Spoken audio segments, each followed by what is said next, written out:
We will be joining Dr. James Thring, political expert, again over the phone. Dr. James, now I'll ask you the question again. As far as Russia is concerned, they are now stopping the South Stream natural gas pipeline project. Now, they're striking a new deal with Turkey. What implications will this have?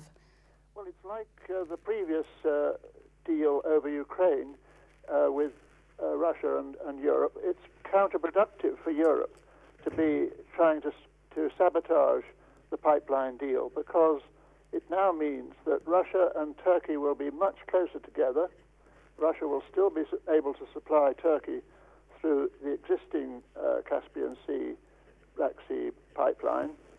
And, of course, they will begin to agree about the situation in Syria, which previously they were slightly at odds over, because I think Russia wanted to see the end of poor old Assad, much as Western Europe did or does. So that will be another own goal.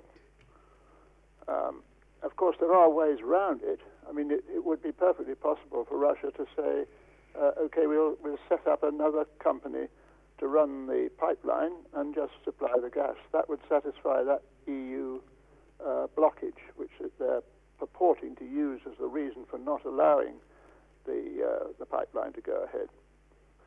Another way, of course, would be to use the pipeline that goes from Russia to Turkey and then out through Turkey to Greece. It's slightly a small pipeline, but that could be enlarged and it could come up that way. Now, as far as the European Commission is concerned, they have said today that they will go ahead with talks on the South Stream pipeline project on December 9th, after things being inactive for some time now. Is it too little, too late? Well, it will be too late for people who want to get some heating in 2016, because it will presumably put back that time when it's meant to be operational. So there will be accusations, I suspect, in the winter of 2016. People will say it's because Russia didn't agree or tried to get out of the deal or something like that, whereas in fact it's Europe that's digging its heels in, and Russia's been trying to go ahead with the pipeline all this time. In fact, has been doing. Now, the new pipeline hub will be built on the Turkish-Greek border and is intended to supply gas to southern Europe. Now, EU regulations say that Russia can supply the gas but not manage the pipeline. So who is likely to do this?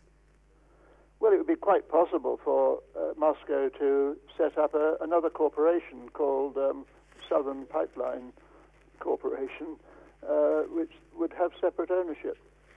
There might be a trick there, in the sense that Western interest oligarchs and so on might be able to then buy it up and control it. But you know, that's up to Moscow to orchestrate. Dr. James Thring, political expert, thank you very much for joining us.